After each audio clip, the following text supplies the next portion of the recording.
what this person needed wasn't more marketing, and it wasn't, more social media, and it wasn't a prettier website. What they actually need is a brand that acts as a filter for them.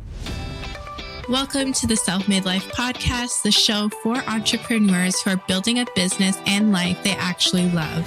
I'm your host, Ashley Wyatt, creative director and founder of the Monarch Design Co.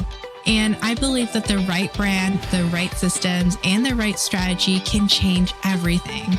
Each week, we're having honest conversations about branding, websites, copywriting, SEO, AI, motherhood, and what it really likes to grow a sustainable business in this season of life. I'm sharing the wins, the lessons, and the messy in between. Because being self-made isn't about doing it alone. It's about building something that actually fits your life. So let's dive in.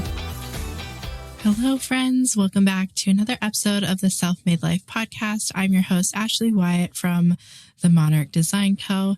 And today I wanted to share a scenario with you. So I recently had a discovery call with someone, and for the sake of just, sharing this story, I have changed a lot of the details so that it is anonymous.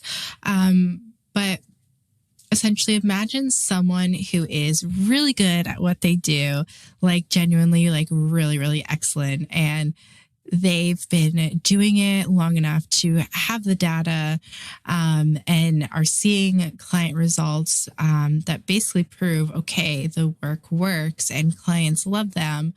And they get those results and word of mouth is decent, but they're actually making really good money, like really, really good money. But their calendar is full of the wrong people.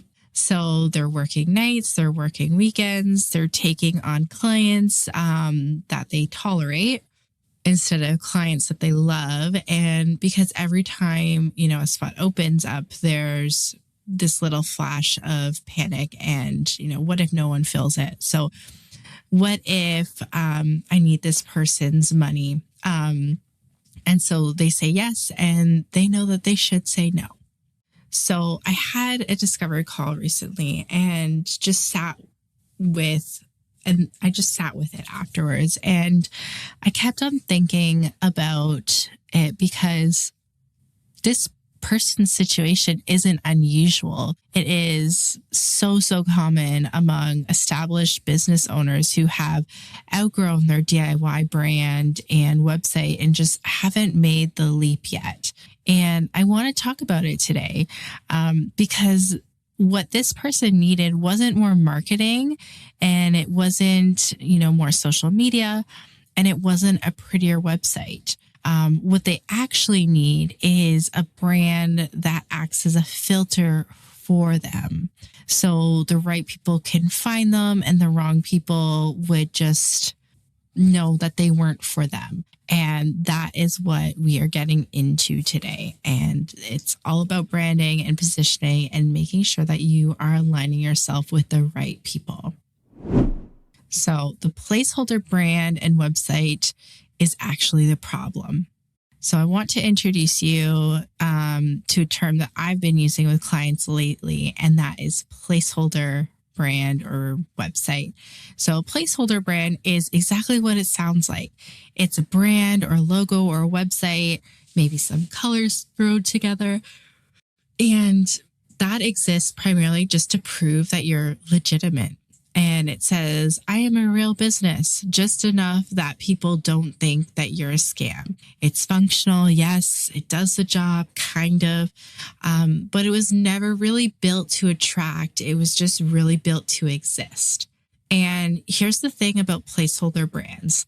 They're not a failure. They're actually really common in the early stages of business, when you're just like, I just need to put something together and put it out into the world. You just needed to get something up and you needed a place to point people, that website, that logo, that Canva color palette that you whipped up at 11 p.m. It got you to where you are and it did its job. But the problem is when you keep it past its expiration date. Because when your business outgrows your brand, and that's a real common issue that I see with a lot of established service providers, that is when you need to make changes. That's when the people who should be finding you can't actually find you. Not because that they don't exist. It's because Google isn't working to help bring them to you. Your brand is not attracting them. Your brand isn't speaking directly to them. Your tone, your messaging, your positioning, it's not specific enough. And it's not you enough. And that's what makes, your brand unique, right? It's really diving down into the heart and soul of who you are and what you do and why you do it that really help to align and attract. So it's really that version of you from 2 or 3 years ago who was just filling the work to basically anyone because you needed the clients or you needed, the jobs. And your ideal clients, your people, they just scroll past a generic brand because they don't feel seen.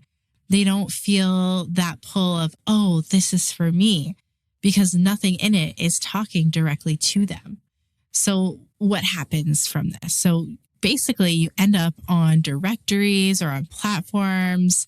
Maybe you're constantly putting your hat in the ring with Facebook recommendations, or you're doing generic marketing or networking. You're on those platforms that cast the widest possible net and you get volume, but the fit rate is terrible. So you spend maybe a third of your time on discovery calls that go nowhere. You onboard clients who were never really the right match. And you do the work that pays, but doesn't light you up inside. And you start to kind of wonder, maybe you're not cut out for this anymore. Maybe really the problem isn't you, but it's actually the infrastructure. And we really need to fine tune and rebuild that solid foundation. Now, I want to share a story with you here, and I'm going to change, the logistics of things just to keep this anonymous. But the core of it is real. And I think you're going to really recognize yourself in parts of it. Let's say I recently spoke to someone, I'm going to call her Sarah, who runs a service-based business. She's been doing this work for about 5 years now. She's got a strong referral base. She gets really good results. And she genuinely loves what she does. And maybe 80% of the time, that's true. The other 20% is the part that's slowly draining her and slowing her down. Sarah's website is on Squarespace. She built it herself with her husband one night. It's clean enough. It has a couple of pictures, some basic information about what she does. It works. People don't think she's a scam. But Sarah told me, and also almost verbatim, it's a placeholder. It's just so people don't think I'm a scam artist. So she also told me something that really stuck with me. She said, I know exactly who I'm not for. I just don't know how to say who I am. And I want that to sit with you for a second, because I think a lot of you just felt that in your chest. Knowing who you're not for is actually a huge piece of brand clarity. It tells you everything about your positioning. The problem is that you can't build a brand on negatives. You really need to hone in on who you are for. You need to speak directly to those people. You can't have a website that says, sorry, I'm not for you. You could, but that's not the right move. You want a website that instead is, flips that script. You want people to take everything you want to take everything about who you're not for, and you want that to reveal who you are for. So you want to speak directly to who you are for. So what do your clients have in common? What's the thing they said in their inquiry and especially in their own words that made you think, yes, this person gets me? That's your brand talking. So here's what I see over and over again with established service providers who come to me. They've been on the same platform, the same directories, the same word of mouth hamster wheel for years. And it works kind of, but clients coming in through those channels aren't always the right fit. The platforms attract whoever's searching in that moment, not specifically the person who is perfect for you and what you do. And meanwhile, their dream clients are the ones who, would see them and immediately think, this is exactly who I've been looking for. Those people are searching Google. Those people are asking AI tools. Those people are looking for someone specific, and that someone is you. And if your website or your brand doesn't speak their language, then you're essentially invisible to them and they're just going to glaze past you. So back to Sarah. So Sarah had recently got certified in something that was, and I say this with no exaggeration, generally one of the fastest growing areas in her field. Like this thing had gone from niche to mainstream almost overnight. And she told me that there were maybe a handful of practitioners in this, in the entire country, who had that specific certification. So let me say that again. A handful of people in the entire country doing this work. And she had no online presence for it, none whatsoever. So because her website was built for the version of her business before that certification even existed, and it's very generic and just a placeholder, people searching for this specific thing are not going to find her because there's no way to.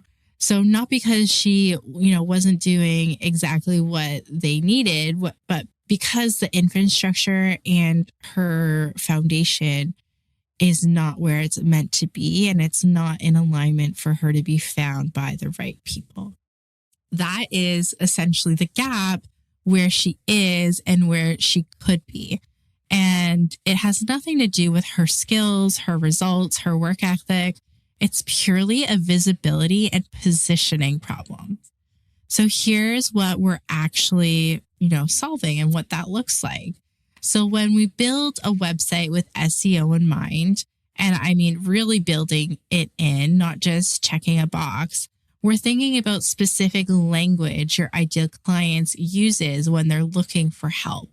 They're thinking about long tail keywords, social search terms, the kind of content that answers that exact question that they're typing into Google at midnight when they're trying to figure out what to do. So for Sarah, that meant thinking about, what does someone search when they're looking for these specific types of practitioners in her area? What location-based language matters, and what phrases would her ideal clients use that are more general practitioners' websites would never include? And that is what we build into the copy. We build it into the blog content. We build it into the metadata and the page structure. And over time, not overnight, because SEO is a long game, Google starts to send her the right people. All those little Google crawlies, they're crawling her website. They're picking up on all these search terms, and they're bringing her up in the ranking to match the right people who are actively looking for her. That's not magic. That is infrastructure, and that is setting things up and aligning it to the strategy and making sure everything works and doesn't just look pretty and look in alignment with her brand and attracting those right people, but actually working. There's also something worth talking here that I know a lot of people sleep on, and that is local authority links. So if you're a local service provider or even a national provider with a physical location, Being listed and active in places like your local chamber of commerce, local business directories, and industry associations, these are what create that domain authority. It essentially signals to Google that you're legitimate, you're established, and it bumps your rankings up over time. So Sarah mentioned that she had a Chamber of Commerce membership and she's done nothing with it. She just paid the dues and has gone about her life. And I was like, that is money sitting on the table. That membership is a backlink, and that is where the domain authority comes in. And if you're not using it, you're losing it. So there are a lot of small things that we can do, but they really compound over time. And there's a difference between your website sitting in static space and your website actually working for you while you sleep. So that's the problem. But let's talk about how to fix it and what it actually takes to fix this, because I think there's a lot of misconceptions out there that the answer is just, a prettier website and make it look good. And I really want to address that, because a better website without better brand strategy underneath it is just a prettier placeholder. And I'm serious. I've seen people spend real money on website redesign and then it come back 2 years later because it's still not working. And that's because whoever built it did not take into consideration the foundation. The foundation was never right. The positioning wasn't clear. The messaging wasn't sharp enough. And the visual identity didn't actually reflect who they were or who they were trying to attract. They were just new fonts, maybe a couple new colors. So I just want to let that sink in a little bit, because, it's more than just, throwing something up there. There's actually an order of operations that actually works. And whether you ever work with me or not, write this down because it matters. So step 1, brand strategy and positioning. This is the foundation of everything. So before anything looks like anything, I need you to get crystal clear on who you are, who you're for, and what makes you different, and how you talk about it. This isn't just, a logo exercise. This is sitting down and doing the hard work, what I like to call soul searching, because, it really does matter and it really gets that point across. So what is the actual point of view? What do I believe about how this work should be done? Who is my dream client specifically? Get really granular on who they are, what their name is, how old are they, what are their demographics, their age, their location, where do they like to shop? This is the kind of work that really helps to hone in on these specific values and problems that you are solving for the right people. And when you're too close to your own business, this is genuinely really hard to do alone. You need someone as that outsider perspective to help you get out of your head.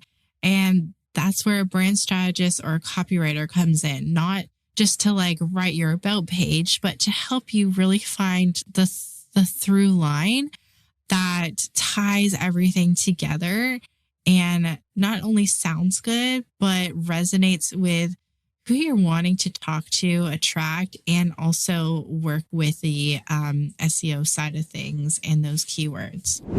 So step number 2 is the visual identity. So once the strategy is set, then you want to build the visual brand. And I mean a full identity, not just a one-off logo, but a logo suite that helps you to build that cohesion across different platforms in different formats and contexts. You also want a specific color palette that speaks to your audience and differentiates you, and typography. So that's the fonts and how they're used consistently and intentionally. And all of these act together as your brand suite. So all the brand elements make this cohesive look and feel for your brand. Because here's the thing about consistency, it really builds over time. So when someone sees your Instagram post or lands on your website, and gets that welcome email and everything looks and feels like it's the same brand, that subconscious recognition really adds up. It makes you feel established and polished and like someone who has been doing this for a while and knows what they're doing. And that's not vanity. That is really that like, know, and trust factor that you're working to build in your favor. And step number 3 is your website. So now you build the website and you want to build on everything that came before it. So every word, every image, every design decision, you want that all to be grounded in the strategy and in the identity that you've already built. So the website isn't just pretty, it's positioned properly. It's talking directly to your ideal client. It's doing the work of qualifying leads before they even hit your contact form. And Sarah mentioned something about, that I thought was such a great way to put it. She wanted her website to weed out the wrong people, not in a mean way, just in a way that's like, this is a filter kind of way. And that is exactly what a well-built, well-positioned website does. It makes the right people feel seen, and that's what you want. It makes the wrong people think, probably not for me. And that's a feature, not a bug. And that is something that you really want to, because you don't want to have the problem of having so much work and it's not aligned and you're losing out, right? And then step number 4 is SEO and content. So that is kind of like the main, do the foundation, do the website. Those go hand in hand, but it's not like, you do this and then go on with your day. You have to continually work at it. So once the site is built, you need to feed it. So blogging, even if it's, not your natural medium, is one of the most powerful SEO tools you have.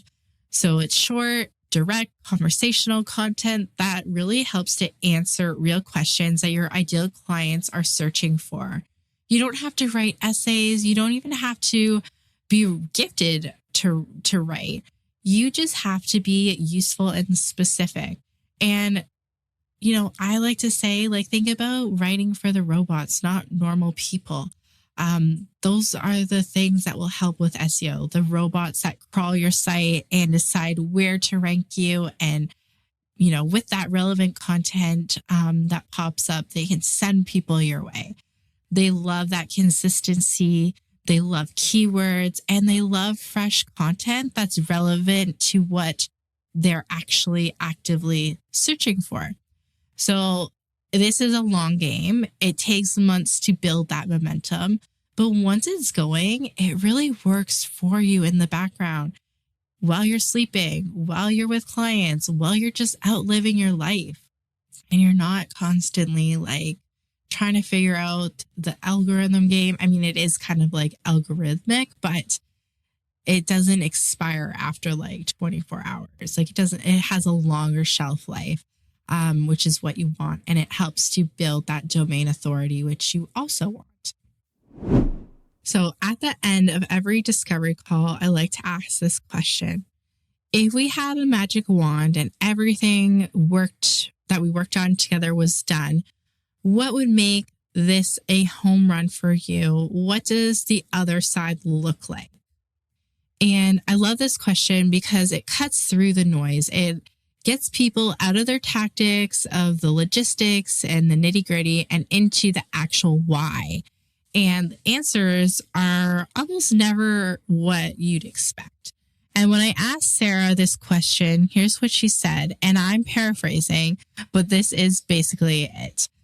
She said she didn't want to work nights anymore. She didn't want to take a call and feel like a flash of worry about what would happen to her income if this person got better and moved on. She wanted to work with clients she was dying to work with. Not the clients she was willing to work with, but that she really wanted to work with.